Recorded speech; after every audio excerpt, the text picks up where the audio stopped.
I read an article that was titled Hate Small Talk, and I hate small talk. So I read the article and it was so informing. So I actually want to show you specific things you can begin doing now to communicate more effectively, even when it's related to small talk. So one of the things that excites me most about these tips is that they're based in science. So the tips I'm going to show you come from Vanessa Van Edwards. She reviewed more than 1,400 science-based articles, peer-reviewed, more than 295 books.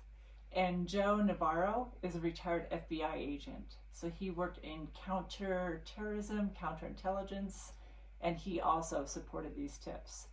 Bottom line, 80% of our communication is nonverbal. That number is higher than what I thought it was, but 80% is nonverbal. So the tips I'm going to show you, you might not like, but try it. You might feel fake when you do them, try it. It might feel mechanical when you do it, try it. You might think, people are going to tell I'm faking it. I've never done this before. Try it anyway, and you'll be surprised by the impact. Okay, so I want to start with what's called the triple threat. Okay, it's just a cool name, right? I think that's part of why I remembered it. So the triple threat is this 3-part series that people of influence have mastered. And so I want to walk through what these are.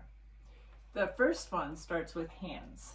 So there's some research showing that the least popular TED Talks were people that used fewer than 275 movements with their hands.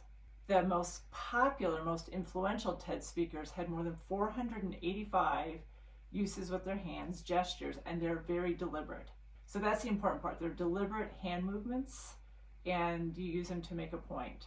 When people have their hands visible, it invokes trust. And even if this feels counterintuitive or feels fake, this isn't about you. This is about remembering that 80% of communication is nonverbal. This is about having the impact that you want to have. Okay. That was not intended to be nonverbal. Another interesting comment on hands is that Joe Navarro said, I think it was 2005, there was a study done that showed that the brain actually puts a disproportionate amount of focus on our wrists, our palms, our fingers, our overall hands. So keeping them visible actually invokes a sense of trust. So hands are the first part. The second part of the triple threat is having our shoulders back and down, facing heart to heart, and keeping our hands visible. So I know we talked about hands, but this is a part of our posture. So there's something really empowering about facing the person and having our shoulders back. The opposite of that is when we're, even on a Zoom meeting, when our shoulders are closed, we're looking down and we're writing, or we're looking on our phone. We may be doing something really important. It might even be related to the meeting. It might be even more important than what's going on in the meeting. But when our shoulders are down, we're looking down, and we're not facing the person, it really erodes trust, and that nonverbal communication is not what we want. So we want to remember it's less about what we're needing, more about paying attention to that 80% of our nonverbal to have the impact that we want to have. The third one is the eyes. And this is really interesting. There was an experiment called the world's biggest eye contact experiment. It involved more than 100,000 people, 156 cities, and I'm not sure the details, but they brought people together for 1 minute of eye contact and not speaking to each other. And the results surprised people in the study and the people observing, and that is that people experienced an unusual,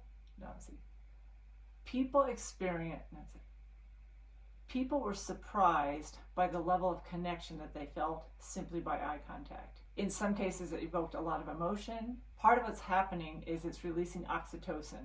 I don't know the details of that, but I do know that's the good stuff. And so allowing ourselves to be curious about how can I create, or how can I engage in 60 to 70% of eye contact makes a difference. If it feels too awkward, you can look above the person, look to the left, look to the right, but you just want to kind of approximate that idea of making eye contact as part of this triple threat. Another thing about the triple threat, it's a tool you can use when you want to make a first good impression. It's simple, it's a great way to make a first impression, and it can allow you just to relax into the moment, and best of all, it's based in science. Okay, so the next thing I'll go over is 3 technical skills you can do, and they will sound very simple because they are, and they make a difference. So the first one's called the triple nod. And it goes like this. You're in a meeting, you're hanging out across the table, there's conversation going on, and you listen, listen, listen. And then when you want someone to know that you understand, you simply nod 3 times. So go ahead. I'm going to hang out here and chat for a minute, and I want you just to listen to me. And then when you're ready, go ahead and nod 3 times. Great. So it might feel awkward or uncomfortable at the beginning, but the more you practice it, the more it will feel genuine and people will feel heard. So that's the triple nod. The second technical one is related to our mouth, and it's really another interesting one because a lot of physicians come to me and say, people think I'm angry, they wonder what's wrong. There isn't anything wrong, I'm not angry. But what happens is the brain interprets a straight line, even a straight face, as contempt or negativity. So what we want to do is pay attention about just bringing awareness about when do we have a straight face, and occasionally kind of experiment with a small smile in a way that feels real. It's really important to do it in a way that's genuine and authentic, and so part of that is experimenting, but just occasionally smiling can help people feel a deeper sense of trust. And then the third one, related to our posture we talked about earlier, is really interesting, and that has with our feet. So what we want to do is have our feet facing the person we're talking to.